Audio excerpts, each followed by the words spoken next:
So hello guys, welcome back. ಇವತ್ತು ನಮ್ಮೂರಿಗೆ ಬಂದಿದ್ರಿ. ಇವತ್ತು ನಮ್ಮೂರಲ್ಲಿ ಏನೋ ಒಂದು ಹಬ್ಬ ಇತ್ತು ಅಂತ ಬಂದಿದ್ರಿ ಊರಿಗೆ. ಬನ್ನಿ ನಮ್ಮೂರನ್ನ ಎಕ್ಸ್ಪ್ಲೋರ್ ಮಾಡೋಣ.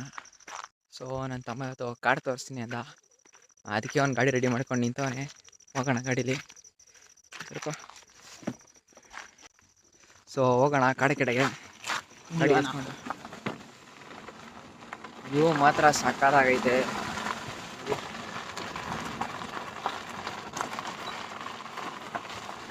ಇದಕ್ಕಿಂತ ವ್ಯೂ ಇನ್ನೆಲ್ಲಿ ಸಿಗುತ್ತೆ? ಯಾವುದೋ ಒಂದು ಓಸಿ ಗಾಡಿ ಸಿಕ್ತು ಅಂತ ಎತ್ಕೊಂಡು ಹೋಗ್ತಾ ಇದ್ದೀರಿ. ವ್ಯೂ ಮಾತ್ರ ಹಿಂಗಿರ್ಬೇಕು. ಊರಲ್ಲಿದ್ದರೆ, ಬೆಂಗಳೂರಲ್ಲಿ ಈ ಥರ ಎಲ್ಲ ಸಿಗೋದೇ ಇಲ್ಲ.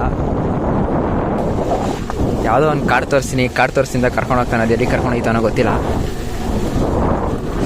ಊರ ಹೆಸರು ಕಲ್ಪಳ್ಳಿ ಅಂತ ಐತೆ. ನೋಡಿದ್ರೆ ಬರೀ ರೋಡ್ ಮೇಲೆಲ್ಲ ಬರೀ ಕಲ್ಗಳೇ ಐತೆ. ಕಲ್ಲು ಬಿಟ್ರೆ ಇನ್ನೇನು ಇಲ್ಲ ಇಲ್ಲಿ. ಉಯ್, ಏನೋ ಬೆಟ್ಟ ಇದು, ಸಾಗವಾಗಿದೆ. ಫುಲ್ಲು ಬೆಟ್ಟ. ಇಲ್ಲಿ ಯಾವ ದೇವಸ್ಥಾನ? ಬೆಟ್ಟ.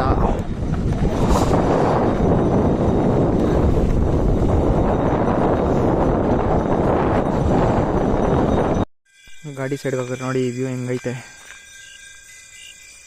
ಫುಲ್ಲು ಸುತ್ತ ಬೆಟ್ಟ. ಯಾವುದೋ ಒಂದು ದೇವಸ್ಥಾನ ಐತೆ, ಬಿಟ್ಟರೆ ಈ ಕಡೆನೂ ಬೆಟ್ಟ. ಮಧ್ಯದಲ್ಲಿ ಮಾತ್ರ ಒಂದೇ ಒಂದು ರೋಡು.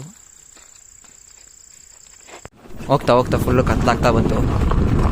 ರೋಡ್ ಬೇರೆ ಎಷ್ಟೈತೆ. ಬಂದ್ಬಿಟ್ಟಿದ್ದೀರಿ ಕಾಡೊಳಗೆ. ಸದ್ಯಕ್ಕೆ ಯಾವುದೂ ಪ್ರಾಣಿ ಇಲ್ಲ ಅಂತ ಕರ್ಕೊಬಂದವನೇ. ಮುಂಚೆ ಎಲ್ಲ ನೋಡ್ರಿ ಇಲ್ಲೆಲ್ಲ ಬರೀ ಕರಡಿಗಳೇ ಇರ್ತಾಯಿತ್ತು. ಬೆಟ್ಟ ಫುಲ್ಲು ಕಾಡಿದು, ಏನೂ ಇಲ್ಲ. ಸದ್ಯಕ್ಕೆ ಮಣ್ಣೊಡಿಯೋಕೆ ಟ್ಯಾಕ್ಟ್ರಿಗಳು ಓಡಾಡಿ ಹಿಂಗೈತೆ ರೋಡ್. ಇಲ್ಲಾಂದರೆ ಇದು ಇರ್ತಾ ಇರಲಿಲ್ಲ. ವಾಪಸ್ ಇಷ್ಟು ದೂರ ಬಂದ್ಬಿಟ್ಟೆ. ಲಾಸ್ಟ್ ಇಷ್ಟೇ. ಚಿರ್ತೇನಾ? ನಡಿ. ಇವನೇನೋ ಅರ್ಧ ದಾರಿ ಸೆಂಟ್ರಿಗೆ ಬಂದಮೇಲೆ, ಕಾಡಿನ ಮಧ್ಯಕ್ಕೆ ಬಂದಮೇಲೆ ಇಲ್ಲಿ ಚಿರತೆ ಸಿಕ್ಕಿತ್ತು, ಅದು ಇದು ಅಂತಾನೆ. ಫುಲ್ ಭಯ. ವಾಪಸ್ ಹೋಯ್ತಾ ಇದ್ದೀರಿ. ಕತ್ತೆ ಬೇರೆ ಆಗ್ತಾ ಬಂದ್ಬಿಡ್ತು. ಇನ್ನು ಹೋಗ್ತಾ ಇದ್ರೆ ಲೇಟ್ ಆಗಿಬಿಡ್ತೈತೆ ವಾಪಸ್ ಹೋಗೋಕ್ಕೆ. ಯಾರೋ ಕುರಿ ಕಾಯ್ಕೊಂಡು ಬಂದಿದ್ರಂತೆ, ಚಿರತೆ ನೋಡ್ಬಿಟ್ಟವ್ರೆ. ಸುಮ್ಮನೆ ಯಾಕೆ ಬೇಕು ರಿಸ್ಕ್ ನೈಟ್ ಹೊತ್ತು ಅಂತ ವಾಪಸ್ ಹೋಗ್ತಾ ಇದ್ದೀರಿ. ಹೋಗ್ತಾ ಒಳ್ಳೊಳ್ಳೆ ವ್ಯೂ ಸಿಗ್ತವೆ. ತೋರಿಸ್ತೀನಿ ಬರ್ರಿ.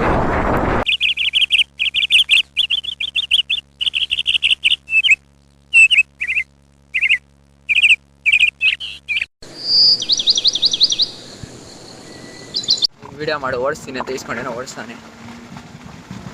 ಕಾಡಿಗೆ ಹೋಗೋಣ ಅಂತ ಅಲ್ಲಿ ನೋಡಿದ್ರೆ ಅರ್ಧ ದಾರಿಗೆ ಹೋಗ್ಬೇಕಾದ್ರೆ, ಮನೆಗೆ ಹೋಗ್ಬೇಕಾದ್ರೆ ಯಾವ ಪ್ರಾಣಿನೂ ಇರಲ್ಲ, ಅದು ಇದು ಅಂತ ಹೇಳ್ಬೇಕು ಕರ್ಕೊಂಡೋದ. ಅಲ್ಲಿ ಸೆಂಟ್ರಿಗೆ ಹೋದ್ಮೇಲೆ ಚಿರತೆ ಇರ್ತೈತೆ, ಅದು ಇದು ಅಂತಾರೆ. ಅದಕ್ಕೆ ಸುಮ್ಮನೆ ಯಾರಿಗೆ ಬೇಕು ಅಂತ ವಾಪಸ್ ಬಂದ್ಬಿಟ್ರಿ. ನಮ್ಮೂರಲ್ಲಿ ಹೆಂಗೆ ಅಂದರೆ, ಮುಂಚೆ ಎಲ್ಲ ರಜಕ್ಕೆಲ್ಲ ಬಂದಾಗ ಇದು ಸಮ್ಮರ್ ಸೀಸನಲ್ಲಿ ಫುಲ್ ಮಾವಿನ ತೋಟಕ್ಕೆಲ್ಲ ಹೋಗ್ತಾ ಇದ್ರಿ. ರಾತ್ರಿ 6 ಗಂಟೆ ಮೇಲೆ ಖಾಲಿ ಕಾಕ್ತಾ ಇರಲಿಲ್ಲ. ಫುಲ್ಲು ಕರಡಿಗಳು ತುಂಬ್ಕೊಂಬಿಡವು ಮಾವಿನ ತೋಟದಲ್ಲಿ. ಕರಡಿ ಇದು ಮಾವಿನ ತೋಟ, ಮಾವಿನ ಹಣ್ಣು, ಹಲಸಿನ ಹಣ್ಣು ಎಲ್ಲ ತಿನ್ನೋಕ್ಕೆ ಬಂದ್ಬಿಡೋ ಕರಡಿಗಳು. ಇವಾಗ ಏನು ನೋಡಿದ್ರೆ ಏನೂ ಇಲ್ಲ, ಕರಡಿನೂ ಇಲ್ಲ, ಏನೂ ಇಲ್ಲ. ಎಲ್ಲ ಮರಗಳೆಲ್ಲ ಕಡಿದ್ಬಿಟ್ಟು ಇದೆಲ್ಲ ಮುಗಿಸ್ಬಿಟ್ಟವ್ರೆ. ಸೊ ಇವತ್ತಿಗೆ ಇಷ್ಟೇ ಗಾಯ್ಸ್. ನೆಕ್ಸ್ಟ್ ವಿಡಿಯೋದಲ್ಲಿ ಸಿಗೋಣ.